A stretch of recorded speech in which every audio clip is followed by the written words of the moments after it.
विघ्नहर्ता श्री गणेश, श्री गणेश, श्री गणेश। अब मुझसे अपना बचाव करना चाहते हो तो मेरे प्रश्न का उत्तर दो। क्या कर रहे थे तुम सभी देवता कैलाश पर? बताओ, अन्यथा। दुष्ट क्यों जानना चाहता है कि कैलाश में क्या हुआ था? ये मेरे साथ कुछ भी कर ले, किंतु मैं इसे कुछ भी नहीं बताऊंगा। बताओगे? मैं जो पूछूंगा तुम उसका उत्तर अवश्य दोगे इंद्र, क्योंकि मैं तुम्हारे मन को अपने वश में कर विवश कर दूंगा तुम्हें। देखो मेरे नेत्रों में देवराज, अब शीघ्र ही बोलना प्रारंभ करोगे तुम। वो बालक माता पार्वती और भोलेनाथ का पुत्र है।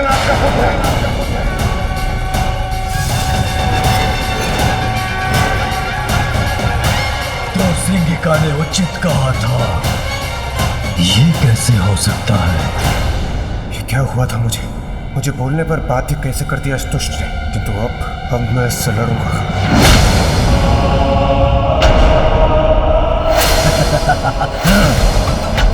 व्यतीत हो रहा है और प्रताड़ित और अपमानित होना है तुम्हें इंद्रदेव। तुम्हें निराश नहीं करूंगा।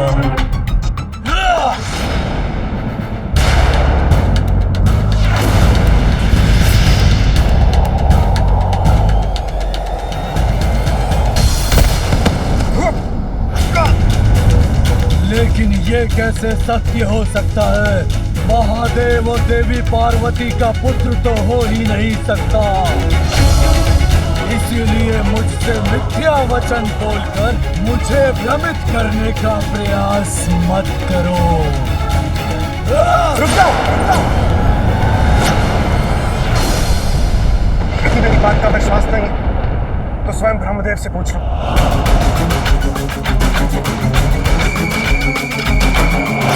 ब्रह्मदेव,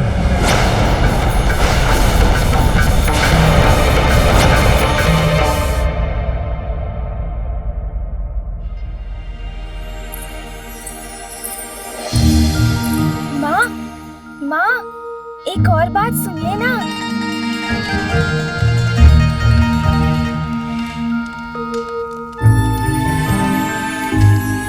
और माँ, एक और बात, पिताश्री का तीसरा नेत्र। हम सभी के पास तो 2 ही नेत्र है, पिताश्री के पास एक तीसरा नेत्र भी है, जानती हैं आप? हाँ। माँ तो ध्यान ही नहीं दे रही। वो तो अपने कार्य में इतनी व्यस्त है कि मेरी तो कुछ सुन भी नहीं रही। अपना कार्य कैसे पूर्ण कर पाऊंगी मैं यदि इसी प्रकार मेरे पीछे पीछे आता रहा मेरा पुत्र? माँ, नंदी जी ने मुझे बताया था कि यदि पिताश्री का तीसरा नेत्र खुल जाए तो फिर सभी कुछ नष्ट हो जाता है, प्रलय हो जाती है। ये प्रलय क्या होती है माँ? पुत्र, प्रलय तो तब होगी जब उसका समय होगा। किंतु ये तुमने क्या किया? अन्न गिरा दिया। अन्न से तो हमें भोजन प्राप्त होता है।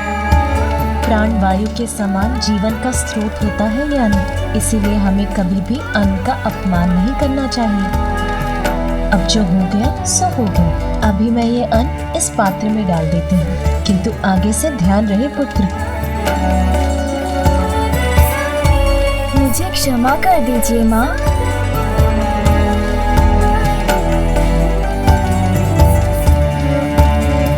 माँ, मैं और एक बात तो बताना भूल ही गया।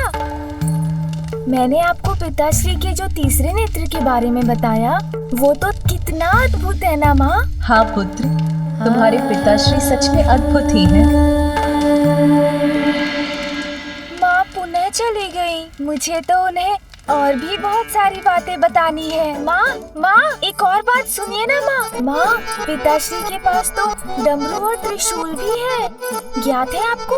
यदि ये इसी प्रकार मेरे इर्द गिर्द रहा तो मेरा कार्य कैसे पूर्ण होगा?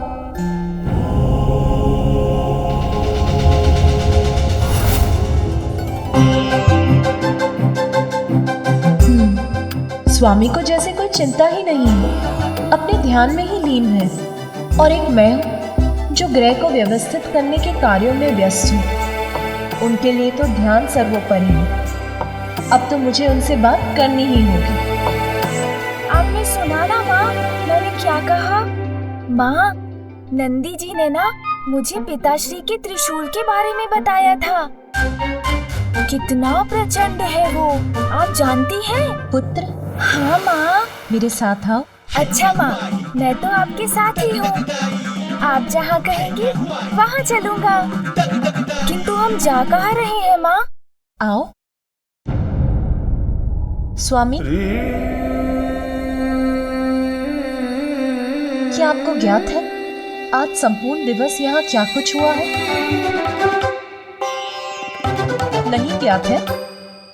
कोई बात नहीं, मैं बताती हूँ। जब आप यहाँ ध्यान में मग्न थे तब मैंने नंदी, श्रृंगी और अन्य गणों को हमारे पुत्र के लिए फल, दूध और मधु लाने के लिए भेजा। उसके बाद मैंने अपने पुत्र के कक्ष की व्यवस्था की। फिर मैंने गृह के अनावश्यक कार्य किए। मैंने तो ये सब किया। अब आप बताइए, आपने संपूर्ण दिवस क्या क्या किया? नहीं, इतना विचार करने की आवश्यकता नहीं है, क्योंकि आपने तो ध्यान करने के सिवाय और कुछ भी नहीं किया। जानना चाहते हैं मुझे ये सब कैसे ज्ञात है? बताती हूँ। जब मैं एक एक कर सभी कार्य निपटा रही थी और साथ ही हमारे पुत्र का ध्यान भी रख रही थी, मेरी दृष्टि जब भी बाहर गई आप यहीं थे, ध्यान में लिए। जानती हूँ ध्यान तो आपके लिए बहुत महत्वपूर्ण है। जगत कल्याण का उत्तरदायित्व जो है आप पर। किंतु स्वामी, हमारे गृह में अब एक बालक है। आपके पुत्र का आगमन हुआ है। यदि मेरे ऊपर आपका और उसके साथ अन्य कार्यों का भार भी पड़ गया तो मुझे कठिनाई नहीं होगी क्या? फिर मुझे अपने पुत्र की छठी नामकरण आदि संस्कारों का, उसके जन्म के उत्सव का भी तो विचार करना है। आपसे मैंने गृह के किसी कार्य को करने के लिए तो कभी नहीं कहा। किंतु स्वामी, आपको अपने दायित्व स्वयं समझने चाहिए स्वामी। आपके पुत्र के प्रति आपका भी दायित्व है, ये तो समझते हैं ना आप? अब आप शांत क्यों हो गए? कुछ बोल ही नहीं रहे। कहिए ना, इतना तो आप भी समझते हैं ना? मैं तुम्हारी बात समाप्त होने की प्रतीक्षा कर रहा था प्रिय। मैं समझता हूँ, अपने समस्त दायित्व भली भांति समझता हूँ। कहो, मैं कैसे सहायता कर सकता हूँ? आपको ज्ञात है आज संपूर्ण दिवस आपका पुत्र मेरे पीछे पीछे घूमकर मुझे ये बताता रहा कि उसके पिता किस किस प्रकार से अद्भुत हैं। तो अब मेरा एक सुझाव है, मैं अपने शेष कार्य समाप्त करके आती हूँ और आप अपने ध्यान के स्थान पर अपने पुत्र के साथ कुछ समय बिताइए, उससे बातें कीजिए। वो आपके बारे में जानने के लिए उत्सुक है, उसकी जिज्ञासा शांत कीजिए स्वामी। अवश्य पार्वती। पुत्र, अब तुम कुछ समय अपने पिताश्री के साथ बैठो, उनसे बातें करो। उचित है ना?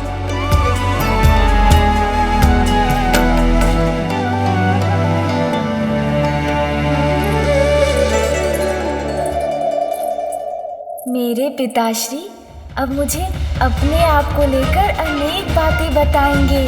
बहुत आनंद आएगा। आओ पुत्र।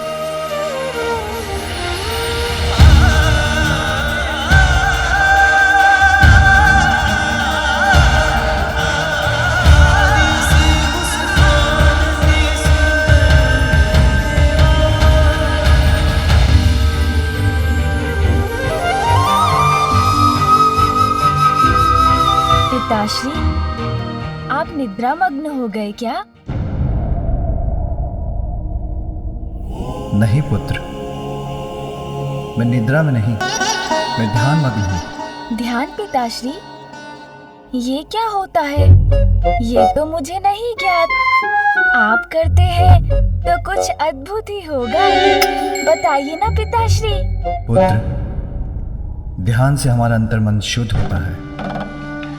हम अपने भीतर झांक कर अपना सत्य ढूंढ पाते हैं। और आंतरिक और बाहरी वास्तविकता का हमें स्पष्ट बोध हो जाता है। किंतु पिताश्री, मुझे तो बिना ध्यान के ही सब कुछ स्पष्ट हो गया है।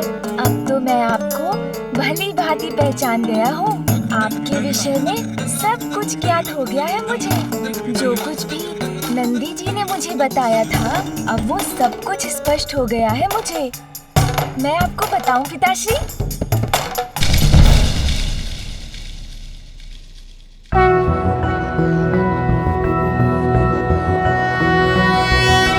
सृष्टि के आप ही नाथ, शिव शंभु जय भोलेनाथ। लंबी जटाएं हैं किए, गंगा को धार लिए। डमरू त्रिशूल है हाथ, त्रिनेत्र जय भोलेनाथ। सृष्टि के आप ही नाथ, शिव शंभु जय भोलेनाथ।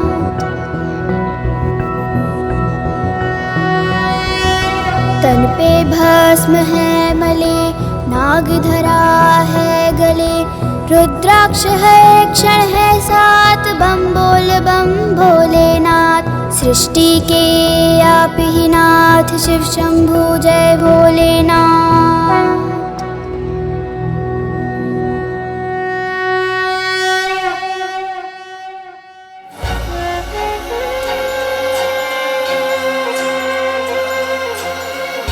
पुनः यहीं बैठ जाता हूँ उनके निकट।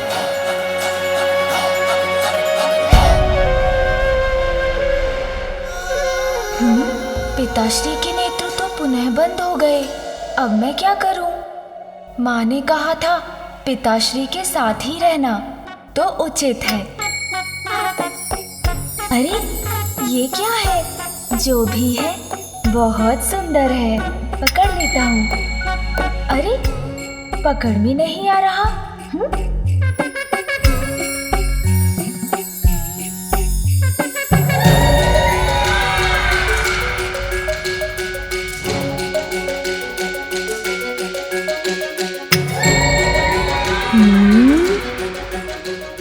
ओह, ये तो कुछ अत्यंत विचित्र और अद्भुत है पिताश्री की जटाओं में।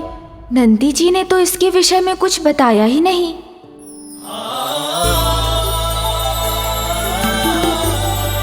अतुलनीय सौंदर्य है मेरा, मुझसे भी अधिक सुंदर ये कहाँ हो सकता है भला।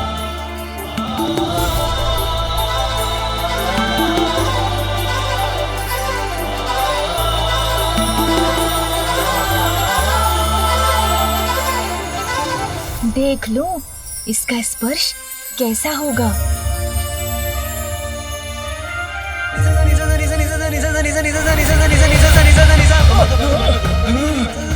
क्या हुआ स्वामी?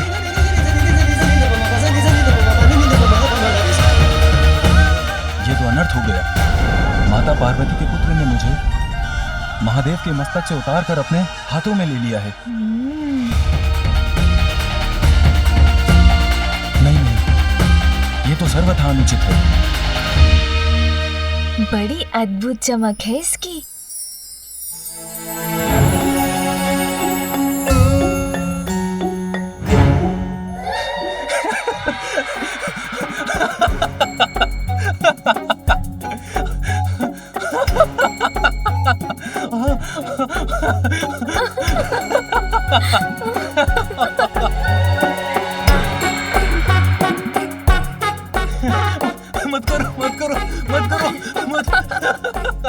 किंतु स्वामी, मैं आपको कहाँ गुदगुदा रही हूँ? माता पार्वती का पुत्र मुझे गुदगुदा कर अब प्रताड़ित कर रहा है।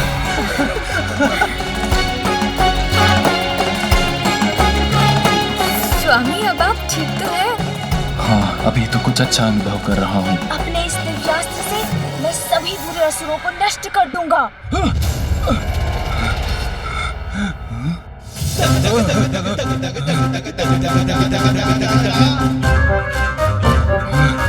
मुझे तो इस क्रीड़ा में बहुत आनंद आ रहा है। पुनः उछाल कर देखता हूँ।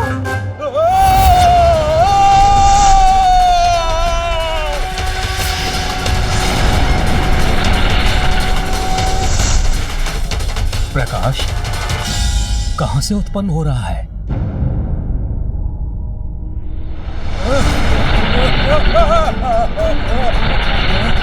ये चंद्रदेव क्या कर रहे हैं?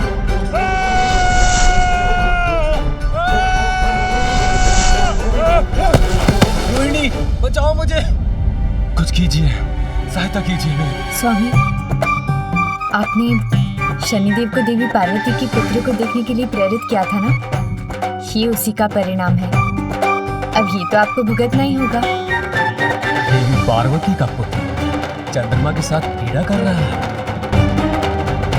कहीं इसके परिणाम स्वरूप कहीं इस पर कोई संकट ना आ जाए। आपकी चिंता दूर करने के लिए मैं अपनी वीणा से कोई राग वादन करती हूँ।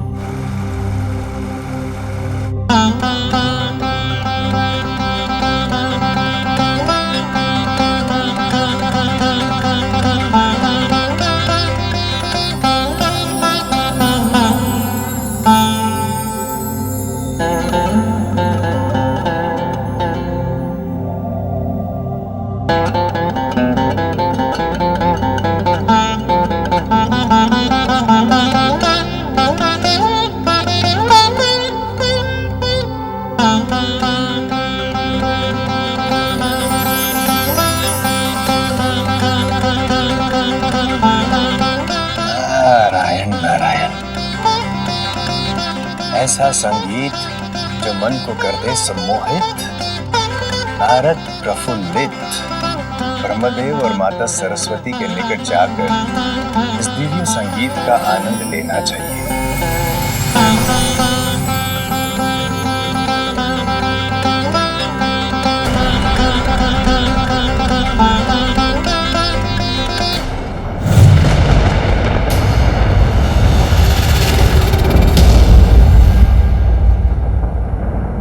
क्या हुआ देवी? अचानक कौन सी चिंता आपको विचलित कर उठी है? ज्ञात नहीं स्वामी, किंतु प्रतीत हो रहा है जैसे कोई अशुभ अपवित्र हमारी ओर बढ़ रहा है। कुछ ऐसा जो हमारे इस पवित्र स्थान को दूषित कर देगा। देवी, जिस प्रकार कमल का पुष्प कीचड़ में रहकर भी अपनी सुंदरता और पवित्रता को कलंक नहीं लगने देता, उसी प्रकार कोई भी अपवित्रता भला आपको स्पर्श कैसे कर सकती है? आप तो स्वयं दिव्य पवित्रता की ही प्रतीक हैं। वैसे भी कभी कभी अपवित्रता के जागृत होने से भी पवित्रता का भी भान होता है। आपका कथन सर्वथा उचित है स्वामी। अपवित्रता के अंत में ही पवित्रता का विस्तार निहित है।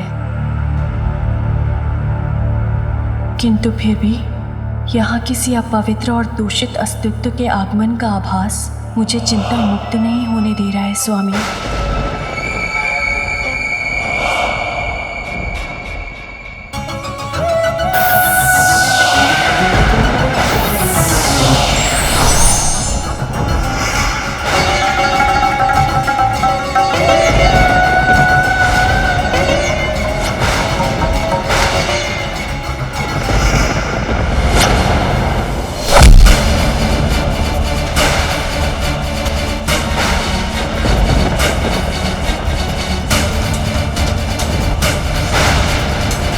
नारायण नारायण, ब्रह्मलोक में कौन असुरी आकृति स्थित है?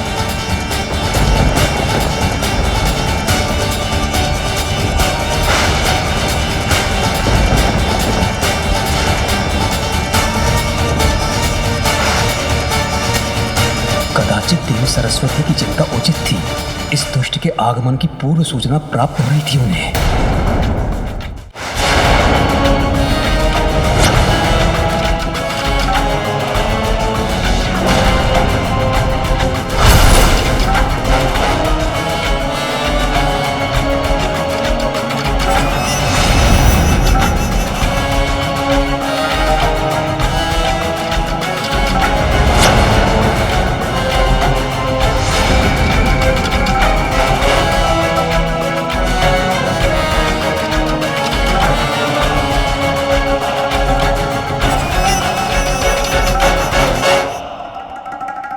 मैं पाताल क्या चला गया, आप तो मुझे भूल ही गए ब्रह्मदेव। मैं तो आपका ही अंश हूँ। आपकी अशांति का कारण मुझे पता है। मेरे आगमन से ही आप इतने अशांत हैं। मैं कदापि यहाँ पर आने का कष्ट नहीं करता यदि मैं इंद्रलोक नहीं जाता और मुझे वहाँ पे ये ज्ञात ना होता कि कैलाश में महादेव और देवी पार्वती के पुत्र ने जन्म लिया है।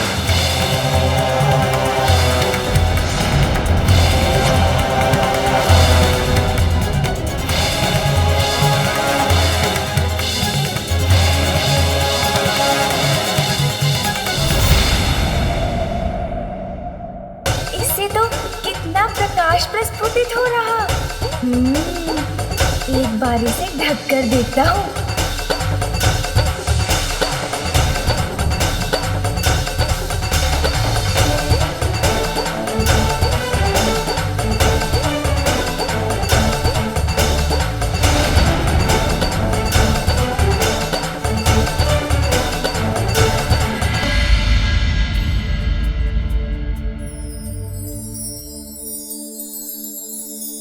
यदि ये बालक किसी प्रकार चंद्र के साथ क्रीड़ा करता रहा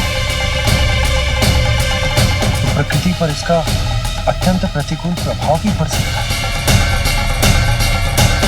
क्या महादेव को ये ज्ञात भी है कि उनका पुत्र किसके साथ कैसी क्रीड़ा कर रहा है?